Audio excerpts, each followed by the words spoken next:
options that I presented, sent to the board last Friday. Also, you'll find in it the CBRC recommendations for last year and an update of those from the chiefs. And I wasn't going to go through them, but you got time to read them over as you see fit. And then if you want to talk any more about your preliminary recommendations, that's fine.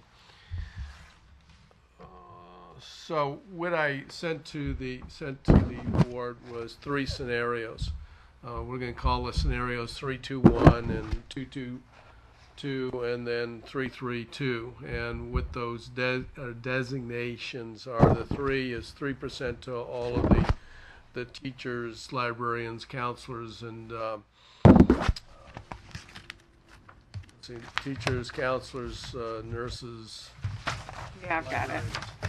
And those are called trips. And then the 2 would be for all other personnel at the district, and 1 is for the fill.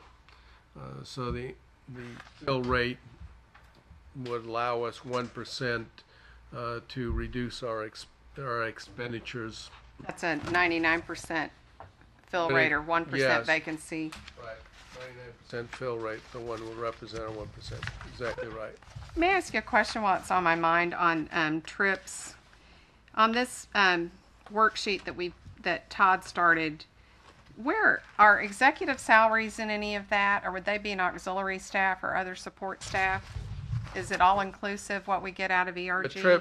The trips are only teachers, Right. librarians, and so any campus directors, executive directors, principals, assistant principals, any executive directors would all fall into the 2. Superintendent and cabinet would be in one of these 2 columns on this one.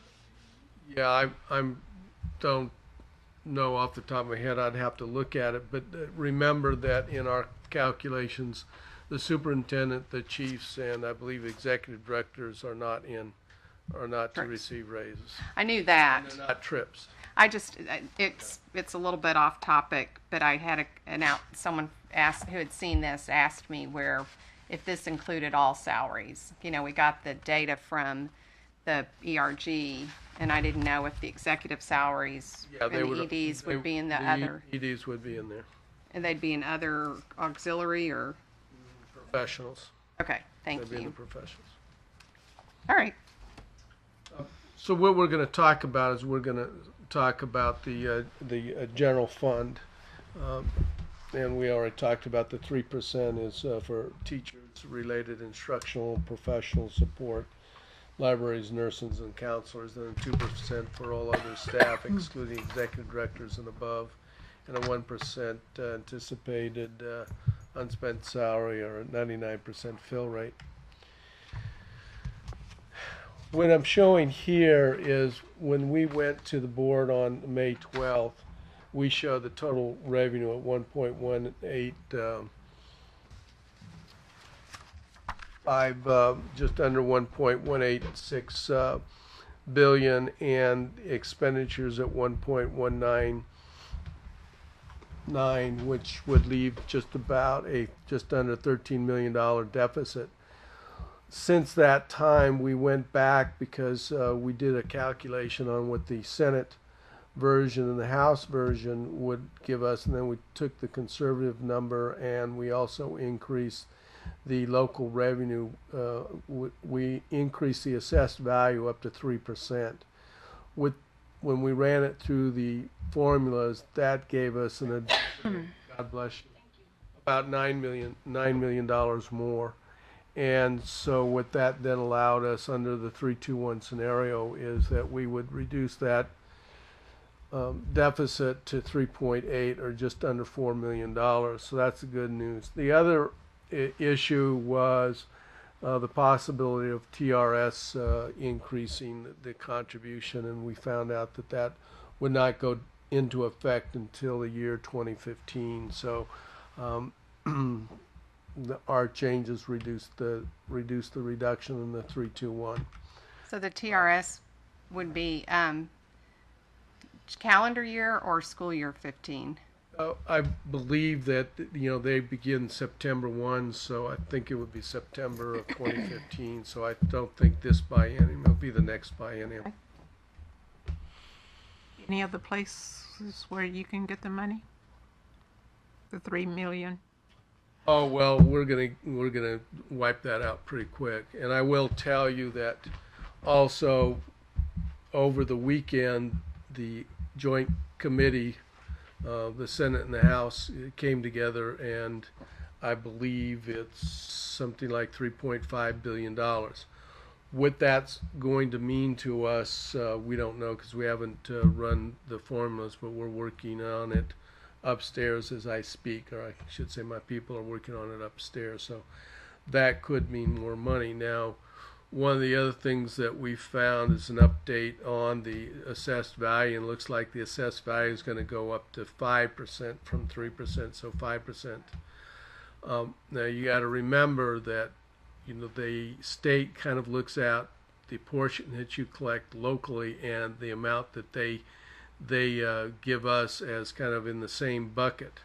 And remember, we've got a target, and they're going to raise that target at the top of that bucket. But as we collect more money from local, they give us less money from the state. So if the It's like the alternative minimum tax. They get you anyway. yeah, so will it be over the 9 million? My intuition says that yes, we'll probably get a little bit more than the 9 million. So, and when you get down to around $4 million out of a $1.2 billion budget, I mean, It's pretty yeah, good. it's pretty slim to really say that that's what the deficit's going to be. So on the revenue side, what I'm showing you here on the revenue side is the first meeting that we had in March, and then last Friday, I believe, was the 17th. So you can see that most of the money that we're picking up is local, and we're picking up a little bit on the state, but overall, we're picking up $9 million. This is sort of kind of the good news is that the fund balance, we're going to hit 240 million next year, and I think that that's a very conservative number. So I think that it'll be much larger than that, and I think that the reason for that is primarily because we put 18 million from the BABS, and the fill rate did not get to the point where we used all of the budget, so there'll be a large number from the fill rate that will add to that 240. How does our fill rate compare to other years? I know last year it was probably less than this year, and this year I believe that fill rate's been running about 4%. I'll check on that, 4 to 4.5%. I can tell you the district that I came from, which was fairly large, we had about 70,000 kids. The average fill rate was about 97%, or vacancies ran about 3%. So we kind of counted on that every year, and that added to our bottom line. And that's kind of the conservative approach most school districts would take when they budget, because you certainly want to add, you don't want to be subtracting from your. And then again, from my perspective, from a finance perspective, I think 300 million is really where this district should be, because in the long run it's going to save the taxpayers money, because we won't have to borrow, we won't have any cash flow problems, so we won't have to pay that interest expense to borrow money to meet cash flow needs. And also, if we continue to maintain a strong financial position, that I think what's called the underlying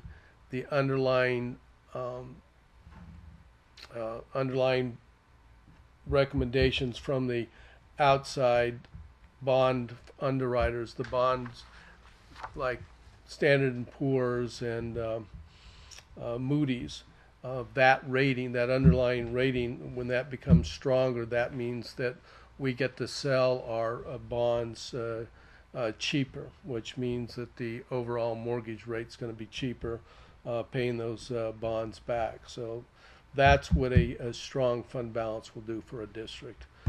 I did that in Northeast, so I don't expect that same thing won't happen here. Okay, this then is just looking at the expenditures, which we give the kind of the big chunks.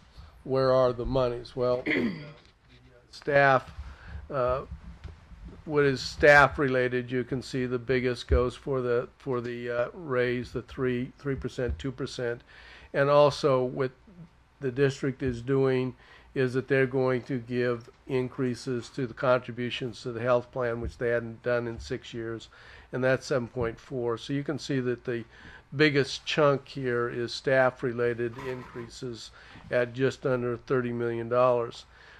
Then what we call the district action plans, and what we've done is we've had all the chiefs and everybody under the chiefs develop their action plans for the year, and then we tie those to the district action plans, which the superintendent has laid out, and you can see that the Imagine 2020 is $8.8 million. Early childhood is $5 million. You can go on down the list for another $24 million. We also here are some other of the action plans for another $7 million.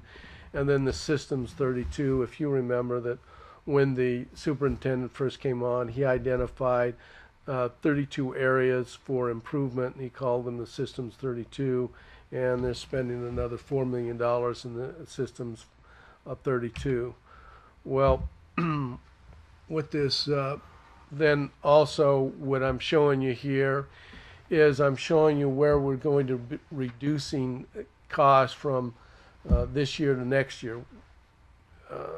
So one-time payment to employees we won't make next year because we made it this year, so that $9 million won't reoccur. Just going back to the district action plans, which is paying for ACT, SAT, and AP tests, Right. Does that also include the IB exams, or do you know? Yeah, I'm not sure. I believe it does, but I'm not sure. And is this more than we've paid for AP? We've not Yes. paid for Not AP paid for tests it before. Yeah, this is quite a bit increase because what the plan is to pay for everybody who wants to take that as a test, whereas before I think it was, and they weren't. The plan wasn't. I don't think in the past the plan was to pay for everybody. You guys recommended that, didn't you? Oh yeah, I don't remember the AP part being on it, which I think is a good thing. But and I very good. Do we get any kind of boost for free and reduced? I remember asking someone that we had a set number of vouchers, so to speak, for SAT, and then someone suggested that we had the College Board reduced our vouchers because we had kids who were no-shows or something. Yeah, I am not aware of any feedback or any money that we would get reduced or get back because of the free and reduced lunch. That may be the case. The person to talk to would be Ann Smesko. She would be able to answer that question. Should I follow up with her if I wanted to find out about the IB Yeah. stuff? Go ahead, The Naz. after-school tutoring, does that money go to Big Thought, to teachers, when the teachers are working in the after-school hours program? Okay. My understanding. Could any of that money come out of Title I after school? Well, we have the SES program for tutoring after. So this is earmarked for our teachers who For our teachers? Okay. there is SES money that we pay for those kids that go to the SES vendors that have been approved by the state. And, Right. yeah, that's a state. The state's got a vendor list. We don't have control over that. So when they say, here are vendors that you can use. Now, we had problems last year with the SES vendors and the, let's say the certain issues in terms of the veracity of those Yeah, vendors. I read about that, And yeah. so there were, I know some vendors taken off the state list, but that's a state says, here's the vendors, these are the vendors that the kids can use, and then we pay those with title money. Just throwing it out there on our quest for more extracurriculars. Some of the districts that have a higher a higher number of coaches are able to do some tutoring for in those situations. But for us, we're just trying to herd cats because we don't have enough. But I see it as another advantage to increasing that staff.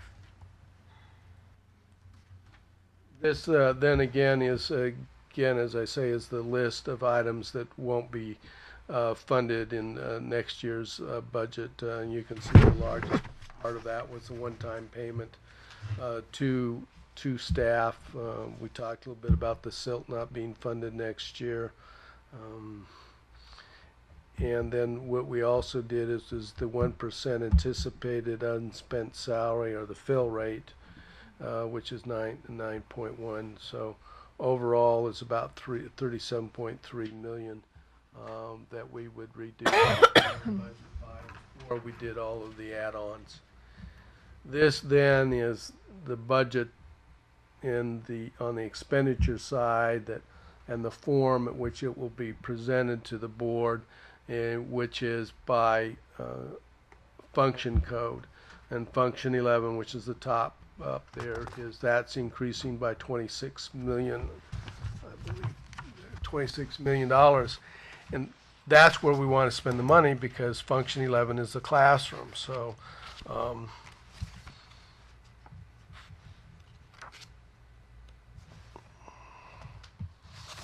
yeah, 26. So that's the largest amount. Also, you might notice that function 41, which I'm in function 41, general administration, and most of the central office people, that's actually being reduced by almost 2%, 762,000. So other functions we put together, which will be reduced by 5.6. Now, a lot of that money, moved into some of these other functions. Data processing services, increased $3.7 million. On the central office, have we done for that? What kind of peer analysis do we do? It's ERG. I mean, Yeah. that's from my perspective, is we look at ERG, and I'm trying to remember off ERG. I believe that we're probably closer at the medium level than other areas that we look at. I'd have to go back to check those numbers, but those numbers were presented to you. So that, to me, remember what ERG is doing. It's showing your bang for your buck. So the concept and the idea is, how do we do academically given the dollars that we spend? And from their perspective, the less dollars that we spend and the higher we do academically, then you get to, and when they rank the 200 top districts, you want to be in that 1-1 box. Houston, who works with ERG and has for many, many years, is in the 1-1 box. So they're very much like us in terms of being a very large urban district. And so financially, we do very well in that when you look at what are called the financial performance indicators, we're in the 1 box. So that's where we want to be. Academically, when we look at the academic performance indicators in the ERG, we're in the 3 box.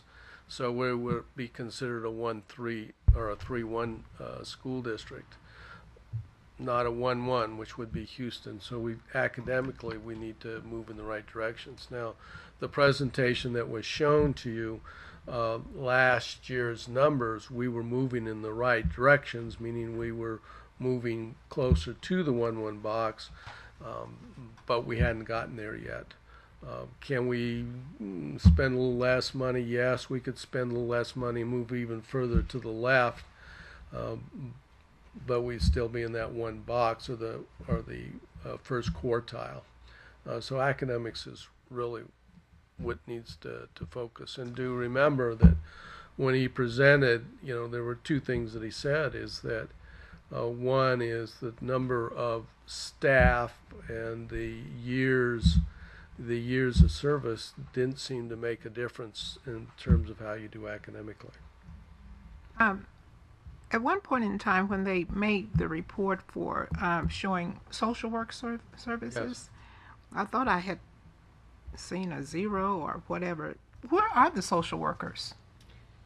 The social workers are those categories of people that are either out at the campuses, and I believe that their functions are to interconnect with the families and to deal with the children that have issues, So you think that and we also I have didn't know some they had them central- on the campus. I believe on most high school campuses they have social workers. Really?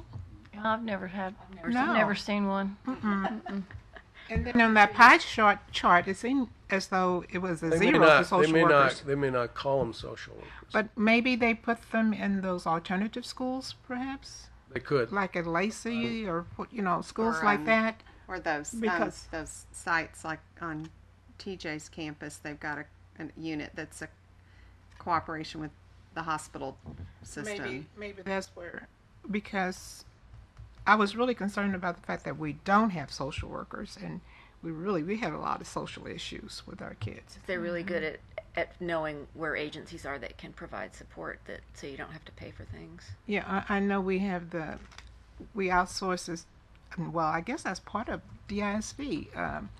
The one over there at down there by Nolan Estes. What's that clinic over there? I will run a report on the social workers and where they're located, and then I'll send them. Okay. Can I send them to you, Louisa? When Sure. we send them out. Sure. My question on central office was going actually in a different direction. First of all, it seems like we've got a lot of vacancies. I heard recently we've got a lot of openings in technology, unfilled positions, but more generally, Technology wouldn't be in the function 41. it'd be okay. But Technology would be in that other function where it says data. I think data processing is the Data processing service. yeah. the two things, and we're not going to solve it here. It's just something I'm thinking about, and that's it was very evident or compelling to me on Dallas Achieves that we had too many layers. That we called it a delayering process in 2007. The span of control was so small, but I just wonder for two reasons, if just personal experience feeling like there are less people in central office than in years past, and if we cut too much. And then on the ERG data, from what I see, our salaries are higher than the peers, but our ratio, that's the one area where our ratios are lower. So just something. Yeah. I mean, you got a double whammy, is that we're paying more and we're employing more people, which means that the ratios go lower. So, you've got more people being paid I more, thought- dealing with less children. I read it the opposite in the center, in other support and auxiliary staff. We're paying more, but our ratios are higher, so we're employing fewer people. So it's just something I'm kind of putting on the list for next year to look at. Okay, that could be. I was thinking, the ones I was thinking of, I believe were librarians and Yeah, all the other categories, we are employing more people and paying more. In all categories, we pay more, with the exception of principals. It's just right on almost flat. But in the category of other support staff and auxiliary staff, we pay more, but we employ less.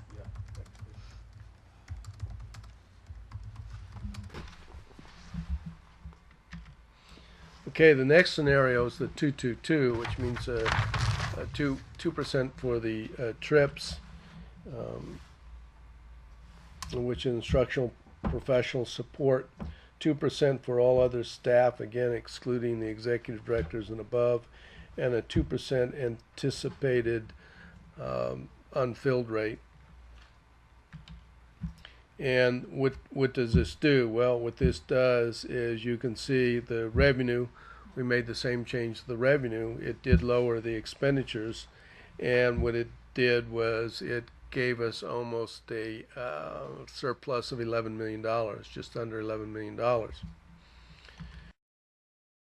What does it means? Salary raise to the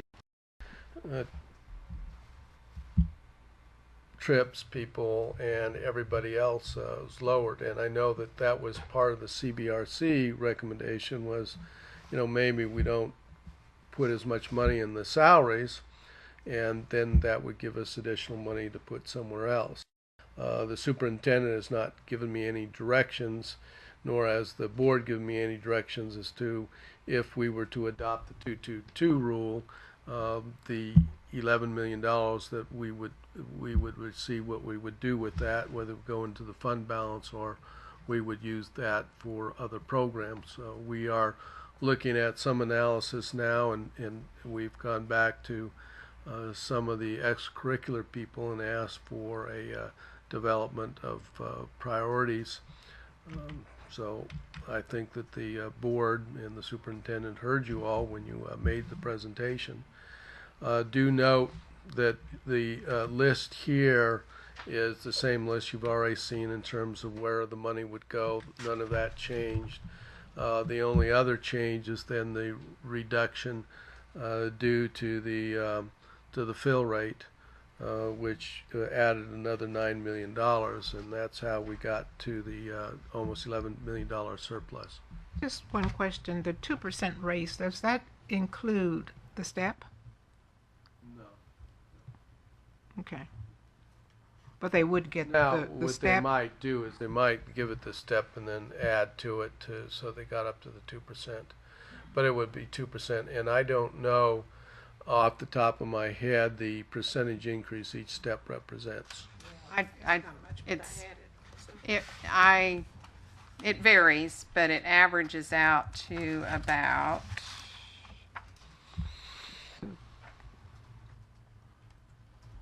Is it quite 1,000 it's about 800 is what comes to mind. a year?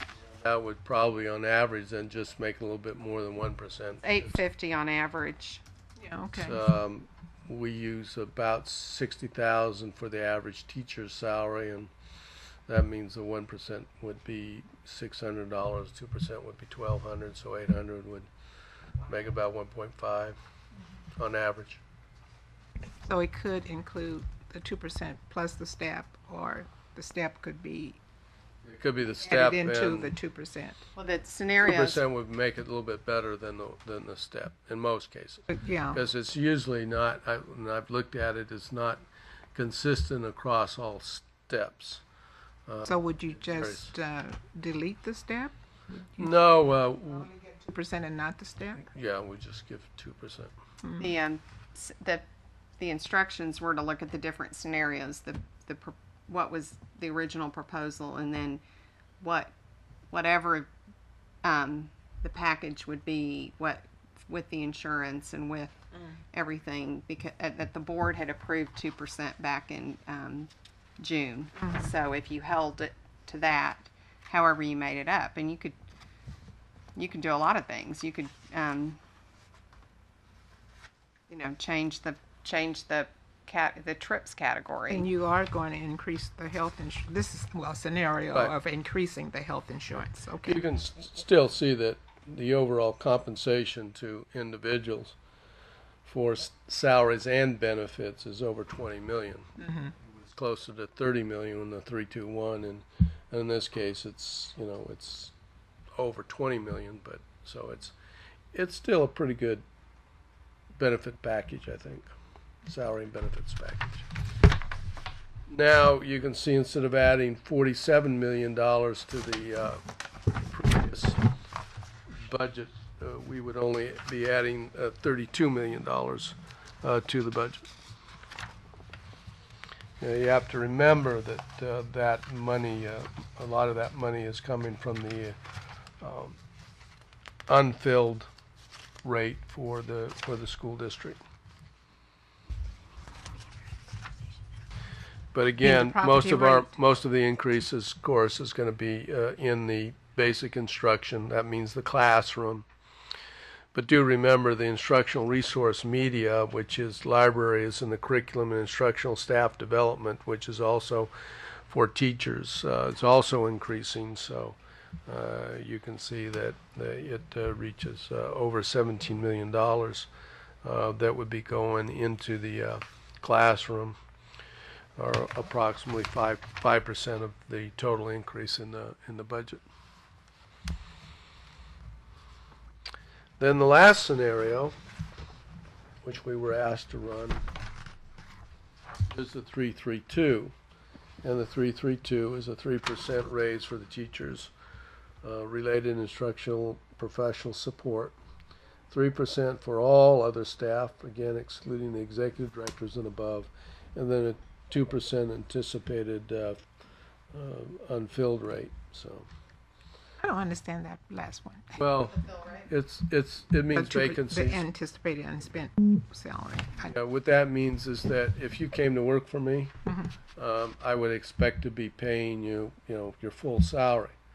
But let's say you got delayed and you didn't come to me for 6 months, I would still have that whole salary in there, but I only have to pay you for the 6 months. So I'm going to That other have that additional money 2 months. that's going to fall to the bottom line. And our Okay. fill rate for teachers is really high, right?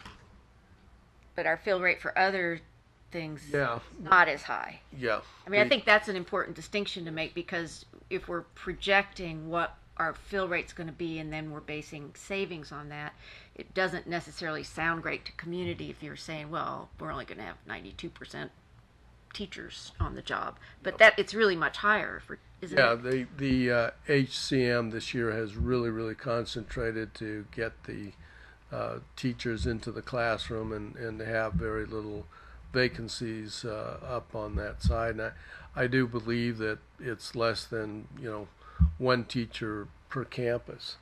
But if you think about it, I mean, we've got 228 campuses, so I think it's good news to hear that DISD is doing a pretty good job of keeping teachers in the classroom. That's not where our vacancies lie, and I think that's something that's not really clear to the community. Yeah, there's still, you can read certain commentaries of people who think that we've got a lot of vacancies, more than the past. That's why I asked.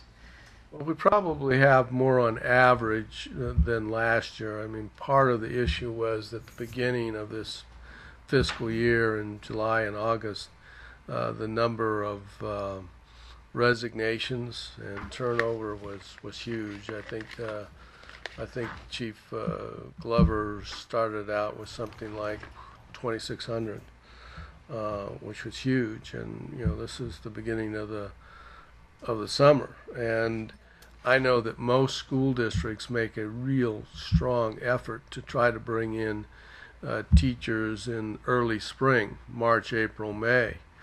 And what they do in a lot of cases is they have teacher pools. And so, they would dedicate, say, maybe $10 million to go out and try to beat everybody else to sign these teachers. And then when the openings came, they already had them out. And of course, Charles and the new current management didn't start until July 1. So when you got 2,600, that's way behind the 8 ball, so to speak, and especially over in the teachers. But I do know that at some point in the school district that there was less than one teacher per campus that was not filled. So, but on average, I think that when you start up that high, even when you bring that down, and as you say, that they concentrated on the teachers was probably the right place. Also, remember that there were 100 custodians that we did not fill because we were trying to maintain the possibility of saving $10 million out of the custodial, and that was the custodial deal where we didn't outsource it. In exchange, we would reduce the number of custodians and reduce their salaries. And so that was carried essentially all year until they were finally pulled out. So I think that on average you're going to find and that number of positions contributed, the majority of the money that will fall to the bottom line, because we budgeted that they would be there all year, and in fact they didn't get hired. So this scenario, essentially, again, the revenue stays the same, but it doesn't increase the expenditure, but it still leaves $3 million surplus. So you can see under the three scenarios, we've gone from just under a $4 million deficit to almost $11 million surplus, and this is the middle ground with the $3 million surplus. So what changed? Well, again, the big change is in the staff-related cost. And you remember that our budget is composed of 85% salaries and benefits. And so with the additional money to the health insurance, we're over $30 million that would go to staff. And again, the district action plans stay the same, and where we then save quite a bit of money is the 2% anticipated unspent salary or fill rate, unfilled rate, and in this case it would be 18.2 million. And you can see then our expenditures are just over 40 million, so it's a little bit more than the 32, and under the 47 million. So we would be adding $40 million to expenditures. And again, the percentage is most of the money is going into the classroom. Why does the 332 save us more money than the 321? Because you're adding $9.1 million to the unfilled rate. See, 1%, you would be saying that you would expect a 99% fill rate. So your the 2 is the fill rate, not a The 332, the 2 is the fill rate. not a Or category. the unfilled rate. So if you did a 322, you'd have even more surplus. 322. More than the 11 million. You'd have Let's see, 22 gives us 11, and a 322 would be somewhere between the 3 million surplus and the $11 million surplus. oh, it was a 322. Okay, got Because it. the 322 would be a 1% increase in. Never mind. I was Yeah. just dreaming. What the fill rate? That dollar amount. How do you? Can you? Maybe you said this already, but briefly, how do you arrive at that? If it's there's some teachers, there's some this. You've got all that range of salaries and. Well, one of the things that we do is we budget FTEs. Mm-hmm. So the last year beginning budget in June that was adopted July 1, there was 16,150. And for currently we're budgeting 16,461. So that's an increase of 311 positions. So we know, and we budget by every org. And so those budgets translates into positions, because we have position control, and then salaries attached to those positions. So at any time I can run through what's called the HRMS system and tell you how many bodies are sitting there and how many bodies are not sitting there. And sometimes people get in wrong places, and we call those overfills. So we usually net those against the bodies that are not in their positions, and those nets then we can take all of the salaries that have been not spent and give you a total dollar amount of unspent dollars. So that $9 million is really a pretty precise figure. It's not like you're guessing that it's going to be 6 custodians and 12 teachers, or because if the balance was different, the number would really change, right? I mean, you have to understand that what that fill rate's going to be, we don't know what positions won't get filled. Right. That's what I'm sort of getting at. Yeah. So it's, it's not, precise. I mean, it's a reasonable number. Will it be more or will it be less? If I was to guess, using a 2% or a 1%, unfilled rate, I think that's very conservative, because I think that under normal circumstances with 20,000 employees, a 3% or a 97% fill rate or a 3% unfilled rate is normal, because people get sick or people don't take a job or it's hard to find people in a job, and just the normal course of doing business. Any corporation, unless you're back into the Great Recession, and then maybe you don't have any unfilled rate because nobody wants to go anywhere or leave. So, but even then, you have people for some reason or another might leave. So. If a miracle happened and we got $5 billion back from this, what's the plan for I think dollars come in? I think it's pretty well said that the compromise is 3.5 billion, and of course, what the issue now is, will the governor sign the bill or not sign the bill? So they've come to a compromise, and we just need to run the numbers. And as I say, our assessed value has gone up, so the assessed value means that we'll get less money from the state, but we will get more money. So I don't, we're not going to get that 5 billion. Now, where there is a big hidden lump sum of money is the E-rate. They've been working on the E-rate to get the district out of what they refer to as E-rate jail, and according to Don Smith, the Federal Communications Commission, I guess, is about ready to release that money to us. And if that's so, I mean, it's millions of dollars. So, and where would it go? Well, there's some talk about putting it back into, data processing services or IT. But in any case, it could go directly to the general fund, and then we could amend the budget and then spend it where we thought it would best be spent.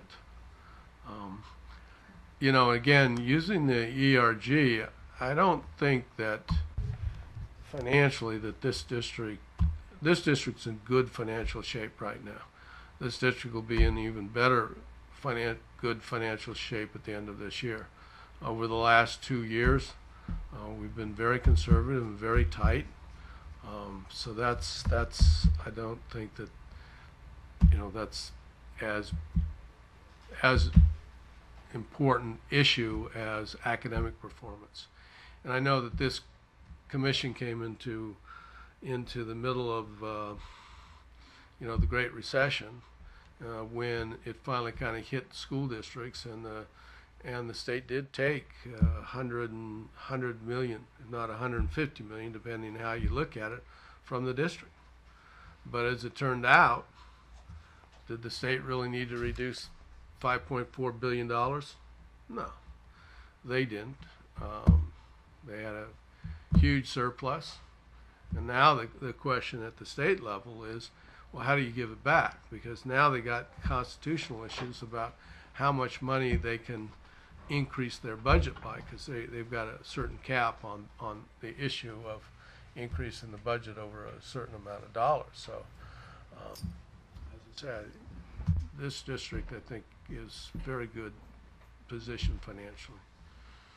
Okay, do they factor in the fact that if a teacher is not hired, that class has to be covered by a substitute, and it could be for an entire year, or it could be for... We have a very healthy substitute budget.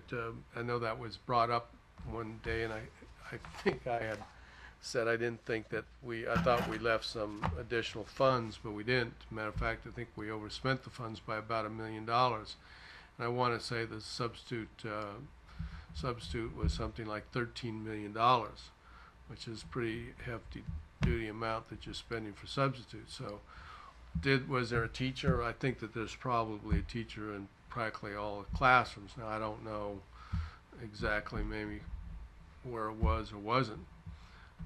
But all of that money was, and we of course are always going to make money available to make sure that we have substitutes if they're needed in the classrooms. So those funds are separate from the salary funds. Okay, so you won't have to worry Separate line about item, substitutes. that. Okay. And if you've got one teacher or less at every campus, you're running at about a 2%. 1%. 10,000. Well, in the general fund, Well, that for just teachers. So if there's 10,000 teachers, and if you're missing 200 campuses worth, well, I said less than 2%. 228 campuses, Something like- so that'd be 228, and 1% of the 16,150 would be, 160 one teachers. So it's about 1.5 percent, if for just the teachers. 1,600 teachers, Oh no, 16,000, 10. I thought it was 10,000. Yeah. I was talking about overall number. Got it. I was talking about the 16,150, which 1% of that would be 160. 661. Yeah. But if you were to look at it, yeah, you're right. Just with teachers, when it's I about say- 2%. Yeah. Yeah. But if I say, what's the vacants rate? 3%, meaning 3% off the 16,150. Right.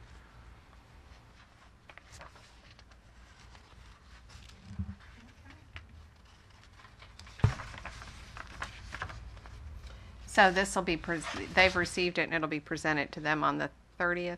There's a On the workshop. 30th, there will be another workshop. That workshop right now, we hope to present the ERG Chase group, showing the 1-1 school districts in our comparison group.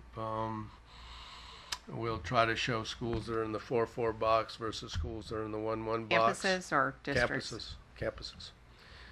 And what else? So is ERG coming back or? No. I have a lady in my shop, Sequetta Marks, who works on ERG, one of her responsibilities. So she'll be making the presentation.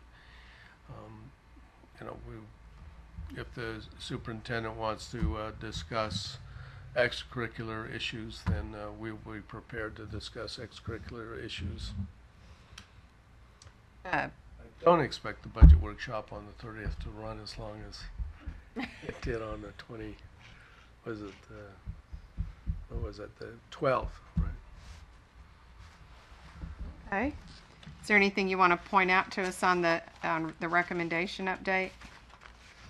No, I can tell you that I bugged all of the chiefs. Everybody is, at this time of year is really inundated. So I think you've got a pretty good list of the updates. There may be some a little bit weak.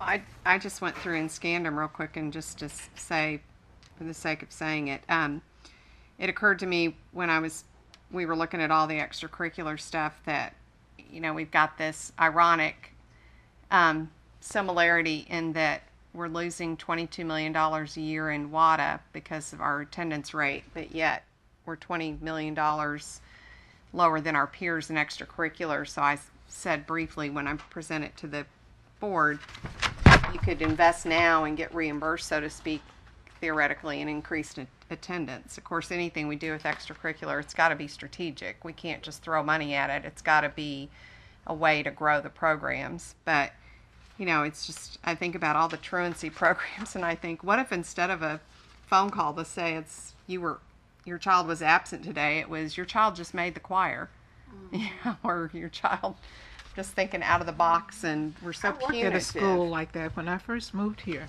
I was a teacher. Well, not really a teacher, but I started. I was a BAC, and Napoleon Lewis had someone. There were teacher assistants. As soon as that bell sounded and got that the report of absences, they were on the phone calling the houses. get them here, get them here, get them here. And you know, it really did work. Got a lot of them there. Yeah, and I know we've automated it, which has its benefits too. But I also remember, to your point, reading an article several years ago about they interviewed some people who had moved from New Orleans because of Katrina to Houston, and the parents weren't used to anybody calling and saying your child was absent today. So Texas, does value attendance, but just, in terms of give them a reason to come back. Sure, when the video game extracurricular program starts, we'll get a lot. Not a bad idea. Yeah, I think it would be great.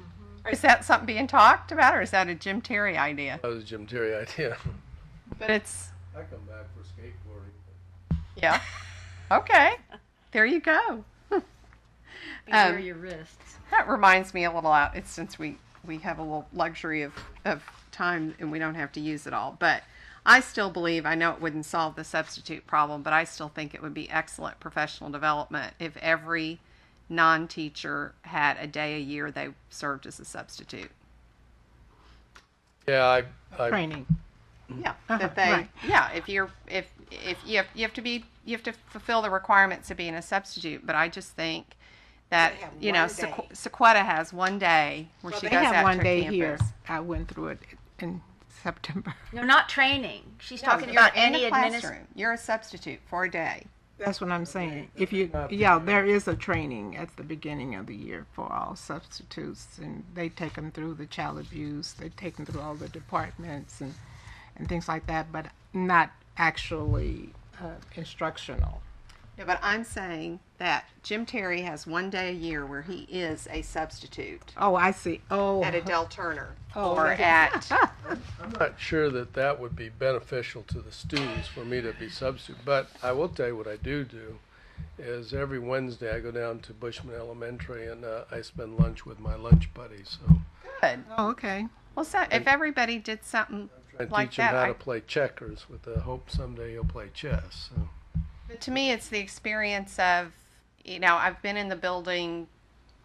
It's empathy training, and you're doing it on your own. Well, the thing that I find is I end up usually talking to the office manager and helping her out with stuff. So I've tried to encourage my staff. I haven't required them yet, but I think it's a good thing. Trust me, you would be a better substitute than some substitutes. So don't sell yourself short there. or at all. career day.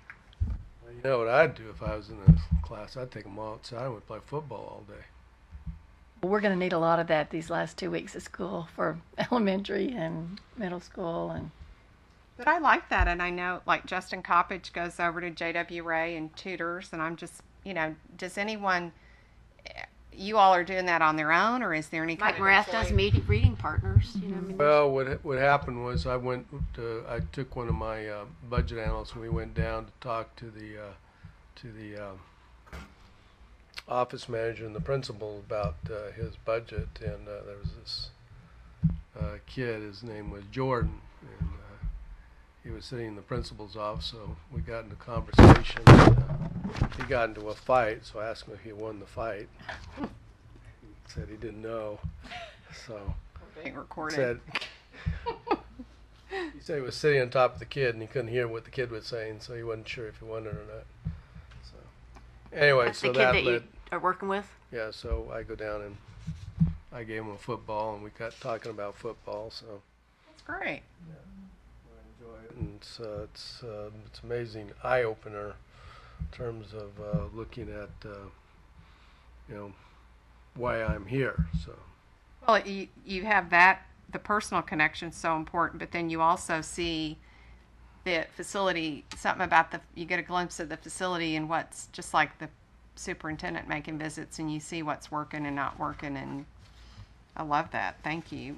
well, one of the things that I've noticed, and I've been preaching it now since day one, when I first came to the school district and was given my assignment, all my staff had a monitor, and I insisted that they get a second monitor, and met that with total resistance. And I think that a second monitor is probably the most effective, efficient thing to happen to accounting and people working since VisiCalc in the computer. It's really very, very efficient, makes people work a lot faster. And so I've been, after I don't think I could take a monitor away from any of my staff. And So you're pushing to have them more in the campuses too, or? I've been pushing in the campuses, and now that I'm interim CFO, I've been trying to get all my departments a second monitor. And we'll become much more efficient in terms of the things that we can accomplish. So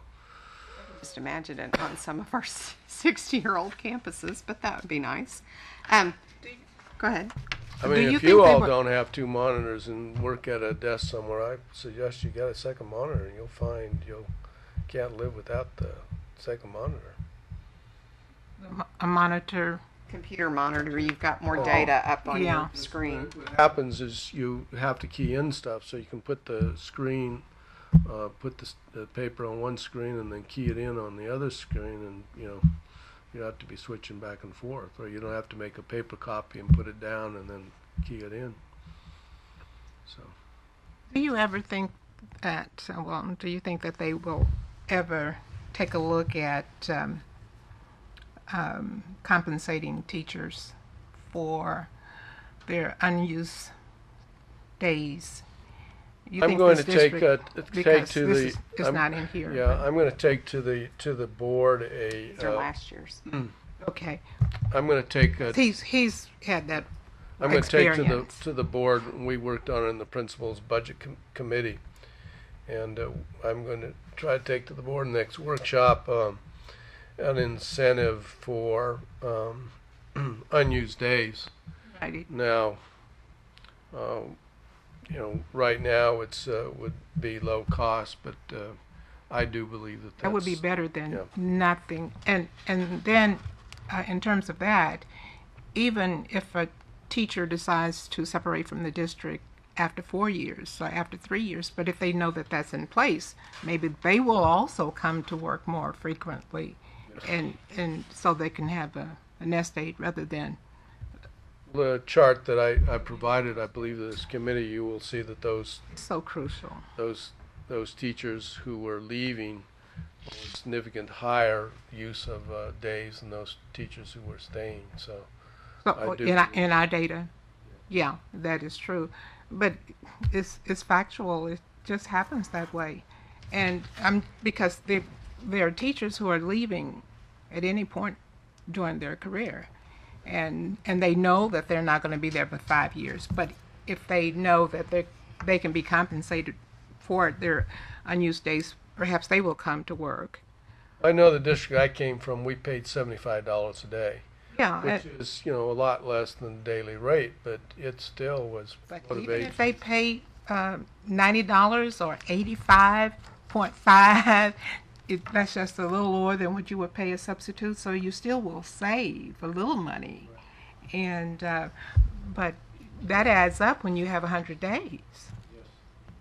And Well, and you also- would not have paid a substitute the $90, but you're going to pay me maybe $85 if I come to work. Yeah. That, when I pulled the board policies, Houston pays the current rate of salary. That's a lot of money, and I don't think maybe we are ready to get to Well, that level yet. if you think about it, if But I'm might be. about ready to leave, right, and I'm not going to get paid, it's like, well, I better use these days because I'm going to lose them, not get paid. But even if I'm getting $75 a day, I think that You will come. people will say, well, let's see, if I save my days, I'll get a little bit bigger They bonus. will.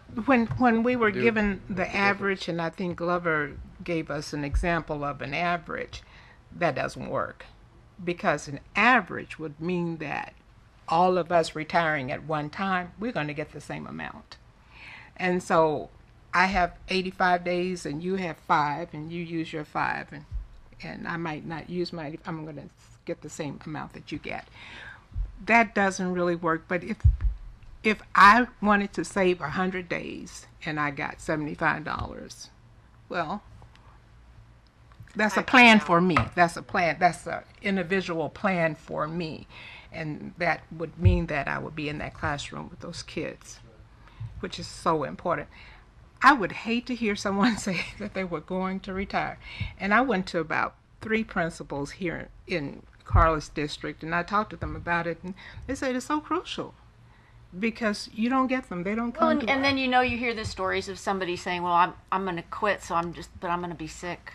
well, because the they're going to next use 2 months. They're going to use those days Right. because. But if they knew that it was going to be banked, then It's very common practice in this district. It's been my experience that those people that are leaving do use their days. Why not? they do. 'Cause Yeah, I they just do. have trouble getting my arms around it, comparing it to industry, which is why we changed the policy. But it's just, that But I think it's- yours was a little different. That policy was just a little different from this, and I can understand why you did it because you were trying to save money by saying, we don't want to have a lot of accumulated days.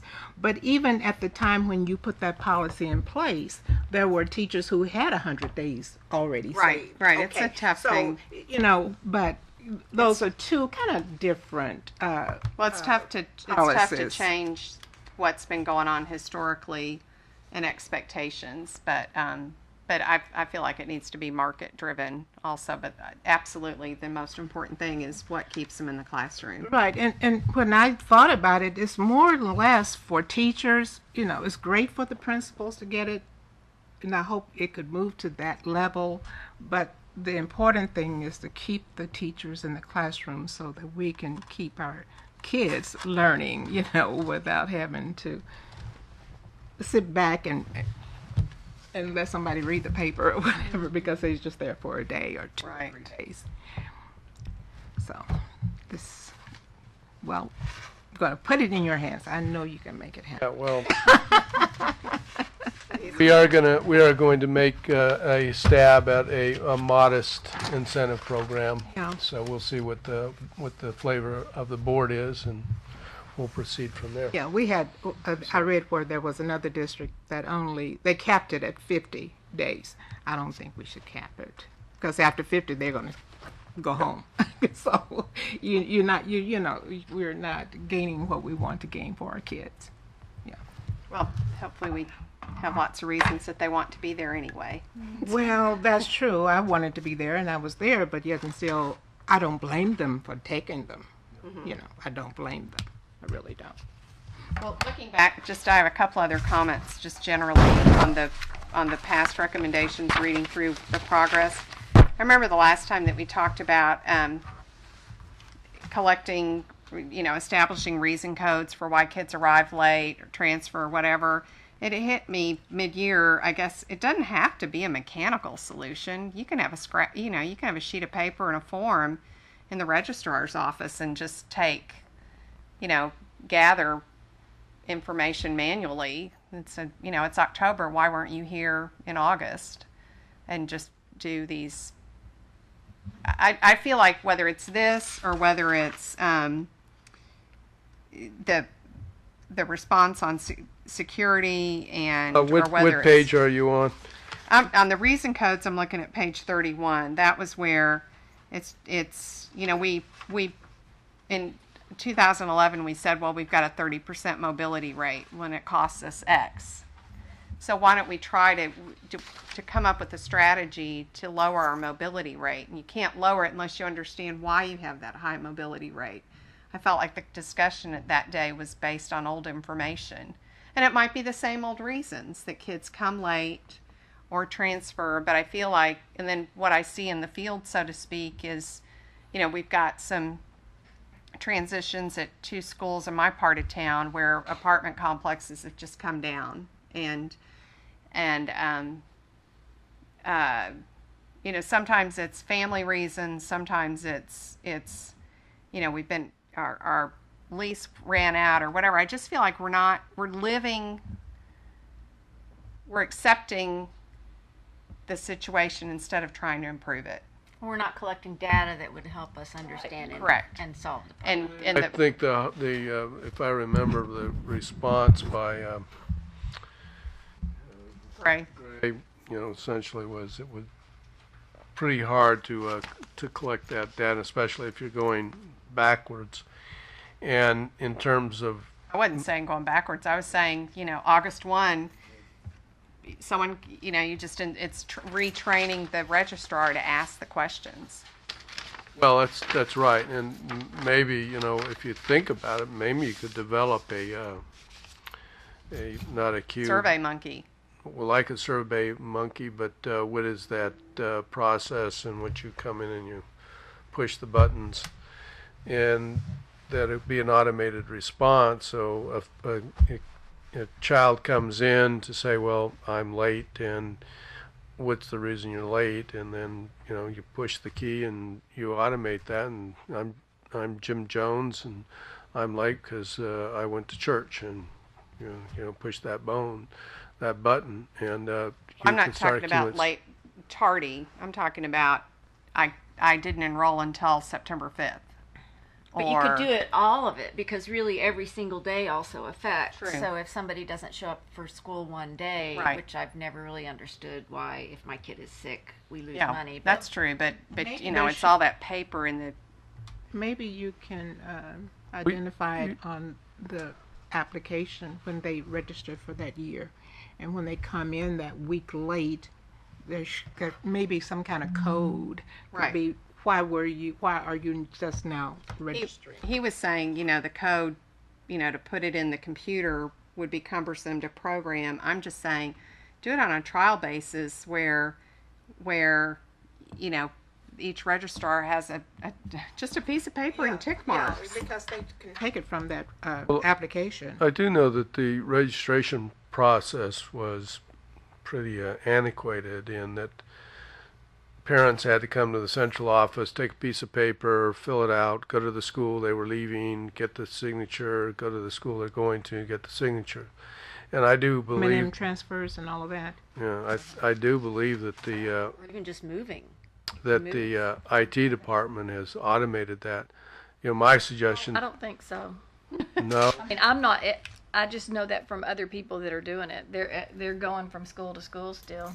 okay, well, that I think is on the to-do list. But what I might suggest to the commission is that they might want to bring in Gray and her name is Virginia. No, I forget her name. In any case, there is a lady that is in charge of transfers, et cetera, and then Sam bring those folks in and make that kind of a focus that you look at and say, I don't let my people say can't. That's not a good word to use with me. What I ask my people to tell me is, how can something be done? What is it going to take in order to do it? That doesn't mean that it's not going to be hard or difficult, but the question is, we flew to the moon, so we can certainly figure out how to do whatever we need to do. Now, whether or not we want to put the resources into it, I don't know. I think the basic thing is what Susan better said, is just, we have a problem. Instead of just living with it, let's Figure collect out. data and collect it for a short period of time and see if there are any trends, if we should continue to collect data. But Is there any? So the question is, how do we collect that data? That doesn't seem that hard to me. They're registering now via computer now online. Can the parents, because when they made their report, technology made the report, I think that was coming into existence. Can you register online yet? We can. The kids can do their schedules a little bit online, but I don't think you can register online yet. I don't know. There's a question, not a question, but I was just looking at the security and monitoring budget here. And this is just between the two of us. Sure. I don't know. We have monitors in, I know, all of our high schools and middle schools. Okay, the monitors are actually on the list to be reduced at the high schools. Well, the thing that I was reminded when I was doing some research, that the state legislature has a new House bill that will actually train people to be security people in the schools, and it's an in-depth training, you know. And I know that our monitors were being hired based on the student population of the schools. So therefore you could have monitors, these are people I'm talking about, not monitors, not the tech monitors, all through the school. And if they actually had this training, it would probably cost less to train them and have them to be in the schools than to hire a policeman.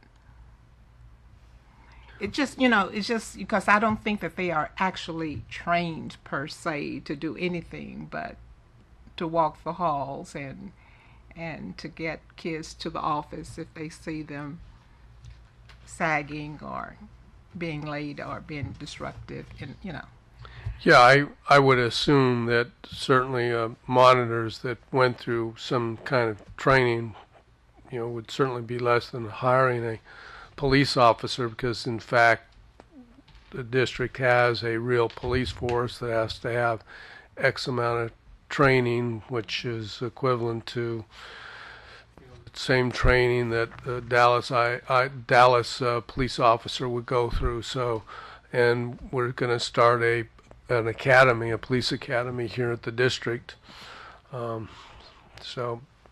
But as I say, I do know that for next year the monitors, I think 22 monitors at the high school level have been reduced. So if you think in terms of that, you might, Yeah. while you're talking to people, it might be cheaper to do that because you just got many eyes and ears within a building to see what's going on, and I think also that there's a philosophy about, do you have security people or do you have police officers? And I do know that certainly police officers became very vogue not many years ago, when in fact what we used to call security officers at the school level didn't carry guns, but once the legislature made them police and they had to carry guns, and they had to become essentially full police officers. And I do know that there are some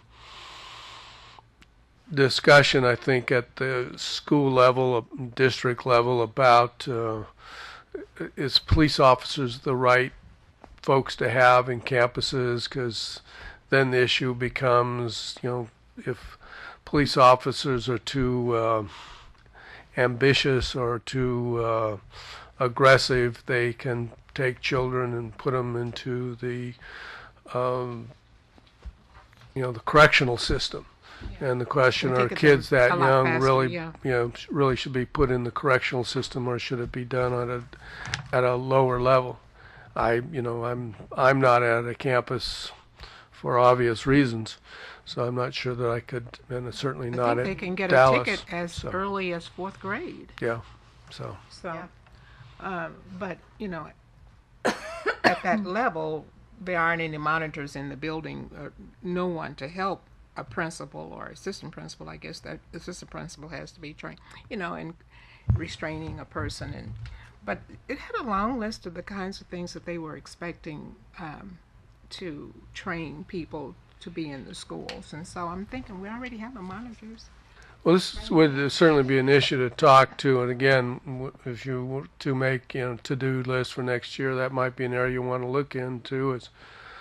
Is talk to Sylvia Reyna and school leadership about what's needed out there in terms of security, and talk to the police force and what they need in terms of security, and what direction they're headed, and should you be putting more money or less money out there. I think if Might be you something for campus level budgeting too. Let the principal decide what's You can appropriate for pay their them a little particular. bit more, if they're going to actually become security guards. I do know that, Right, but- again, when we look at our cost Don't get against paid that much to get paid about. the top large school district, we pay more than anything else. Right.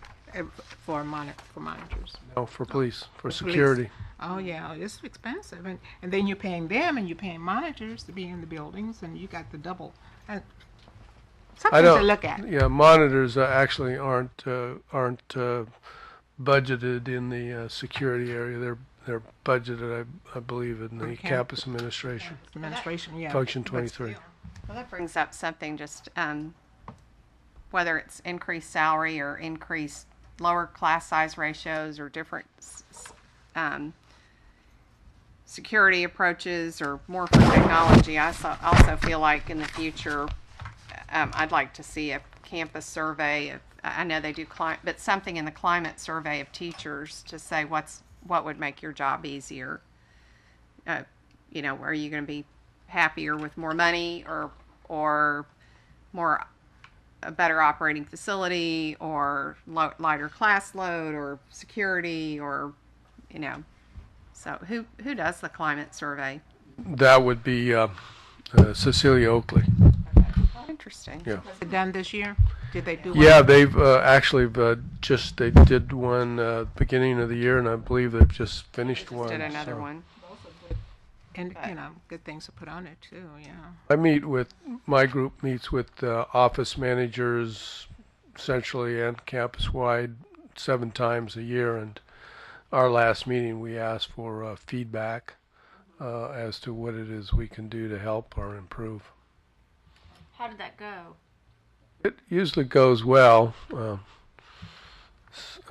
I've had to chide them for the last 2 years now for not talking to me, so they're pretty talkative now. And I didn't realize that was okay. And there's a you feel good about the level of trust and the Yeah. reliance that goes from the campus level up to your office. Yeah, I think they, certainly last year they loved the fact that we put in the budget request change forms and automated that. What used to take them 2 weeks or longer takes them now 2 hours. So that really worked out really well. One of the things I've been pushing with the is the monitors, and they feedback to us as to what it is they want to hear about. So we're getting much better consistency in terms, and that's in part what it is. Coding. We developed what we call the coding cheat sheet, so that they understand, what the correct coding is. In my new position now, I'm trying to get it throughout my different departments. That cheat sheet says, so we're all on the same page in terms of what coding is. The big issue that I'm hearing now this year, and now that I'm in my current position, I'm starting to work on, and that is federal compliance issues. And this is right now, I'm finally getting a report out that shows that we essentially looks like we're going to roll over about $38 million next year in the federal programs and lose 1.2 million. Now, yeah, hopefully by the end of the year that will get better. I started the same thing many years ago down in Northeast, and our numbers were probably as large as yours, but by the time I left, they were practically nothing. So just getting that kind of feedback out there. But what the problem is that I keep hearing from the office managers is that when they go to spend the money, because compliance issues, it is just really hard and really difficult. And a matter of fact, at the principals meeting I was at, I heard the same thing. And I had talked to the office managers in the same day, and I already told them that that was an issue that we're going to work in, and federal programs now are under my command, and I'm put together a little team, and we're going to work on trying to develop some kind of hopefully automated system that will allow them to spend the federal dollars. And this is where I see the real difficulty is that if they can't spend the federal dollars, well, where are they going to spend the money? Right. They're going to That's go out to of the general GM. fund. And from my perspective, it needs to be spent over on the federal side first, because we lose the money or we roll it over. Well, what does roll over means? Well, what roll over means, if we got $38 million next year, we're supposed to get, say, $238 million. They're not going to give us that $38 million until we spend that $38 million, and then they'll. So do you think it would be helpful to have a CFO type that's a parallel to the executive directors, like say for a feeder pattern, to have a person that can work with all the schools in that feeder pattern? Well, what I've proposed is I'm proposing that there be divisional controllers under the CFOs, work well in the other school district that I developed and developed this concept and idea. As a matter of fact, that idea was actually stolen from me and taken over to Houston, and they now have actual business managers out in their areas. So do I think it would help? Yes, but you need true accountants and true division controllers. And one of the responsibilities I want to give the divisional controllers is what I call performance metrics once a quarter. And what happens then? Well, what do you mean by that? Well, what I mean by that is that, say, federal dollars, whatever campuses are within that division, are supposed to be spent, then we do this control report. In the first 2 years that I've been here, I haven't quite been here 2 years, I've developed a control book. And that control book is made up of, 150 pages, and they're control reports. And what that is showing me where we stand every month financially and where we're going every month financially. What a performance book's going to do is going to make sure the division control is going to make sure that we're still in the control, but also where are we headed in terms of the performance.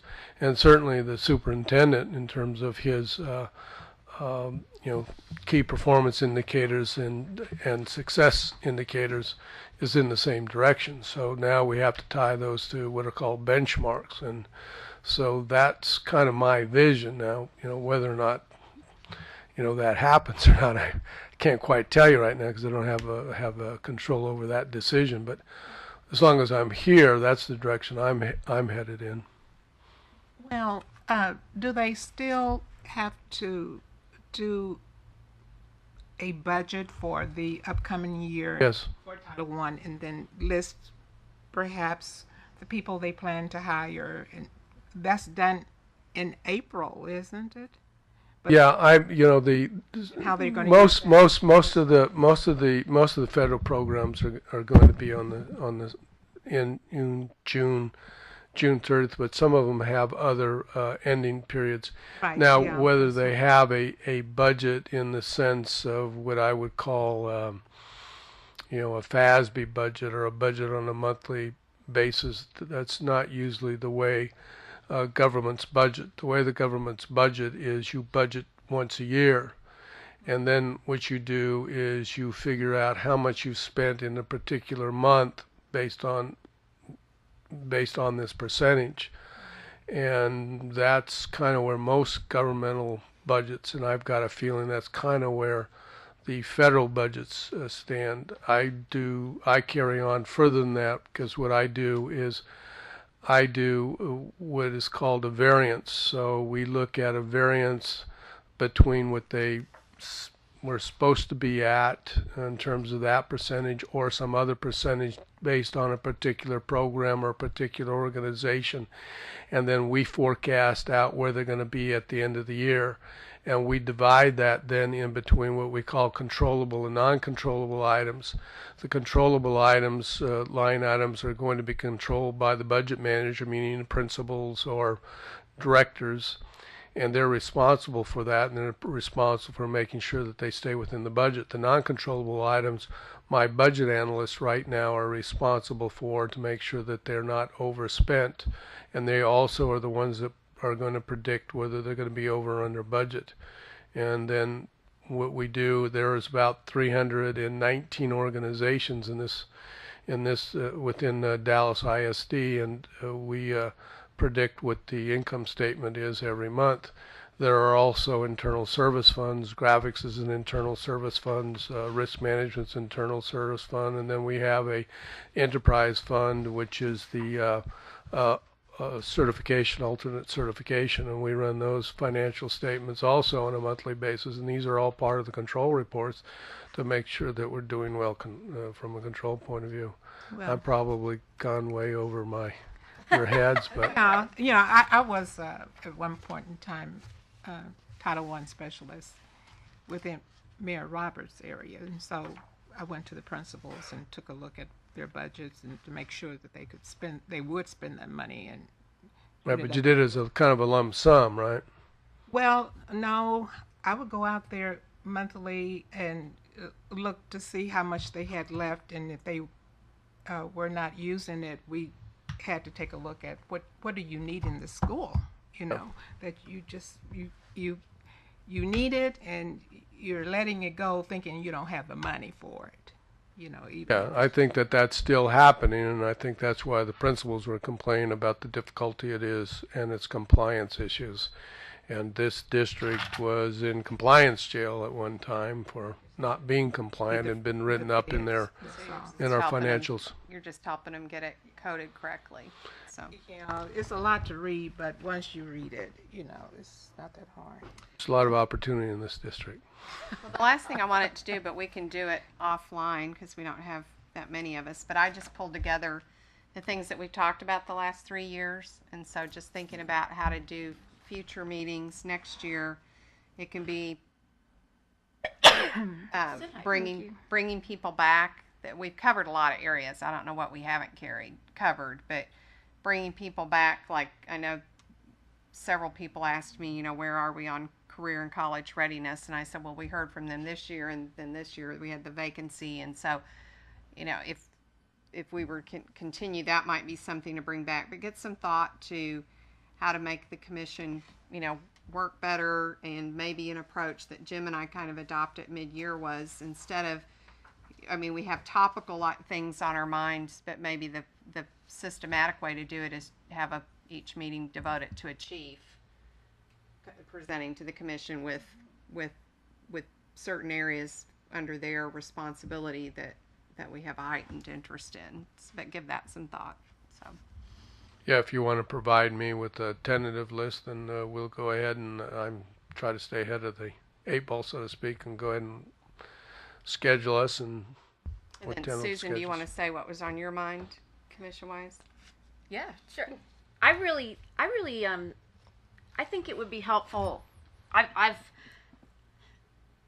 found myself floundering a little bit in really being clear on what the expectations are from us, and I think it would be helpful for us, amongst ourselves, really to maybe formulate what our mission statement is, what our core beliefs are, because the district I really like the superintendent's core beliefs, and I like how I see decision making following those beliefs. You can make a direct reflection upon that, and I think if we had some, what do we as a community believe about our schools and about our involvement in our schools? I've written some stuff up that, just my own thoughts of things like, the Dallas community values the people that populate our campuses, teachers, administrators, people that work in service to our children. And that's a core belief for me. Maybe there's several of those things that we could put together, just a 5-point core belief statement that then helps guide us in making our recommendations, saying, if we believe that we would like to, we certainly would like to see money perhaps spent on development of those teachers versus something else, because it reflects the core belief that we value those people. So that's just something I've been thinking about that perhaps might help us. All right. I think that certainly the mission of the commission's changed a little bit with the changing of the financial situation.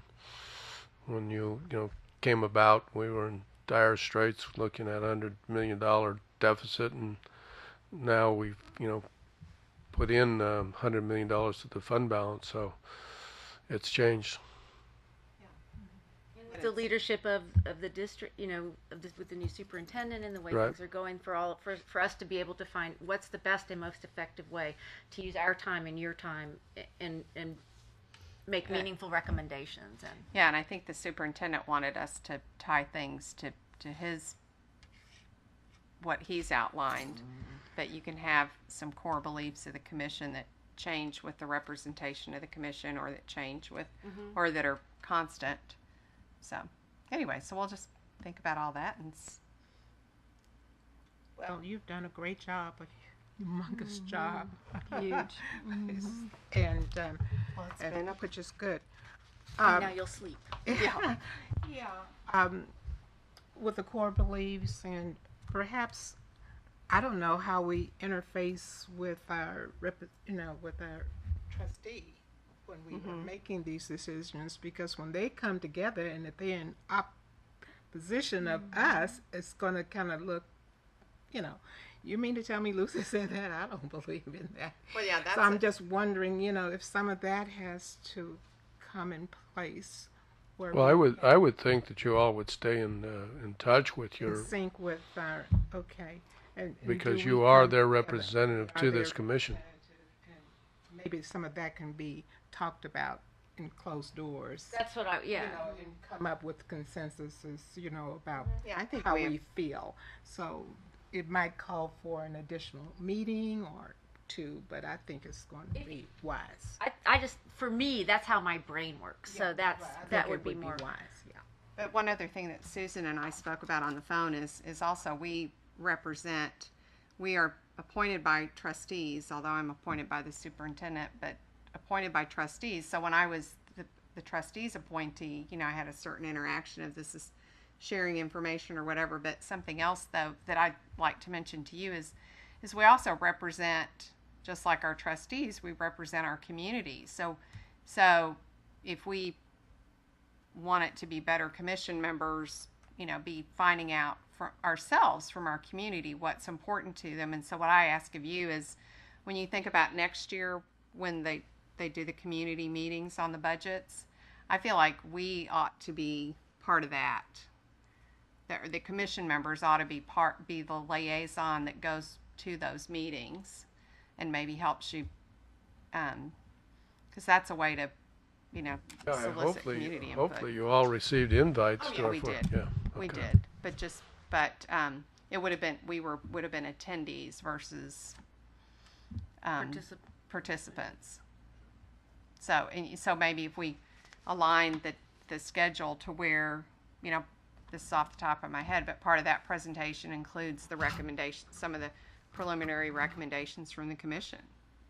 And use us as ways to leverage and broker community engagement and involvement and Yeah, conversations. Because And then also get more attendees there, because I know the attendance was light. But just anyway. But anything else? Anything on your mind, Debbie? All right. Thank you. Your staff was incredibly supportive. So we Great. really Those appreciate it. reports Over here. were something. Thank you all for all your time and dedication.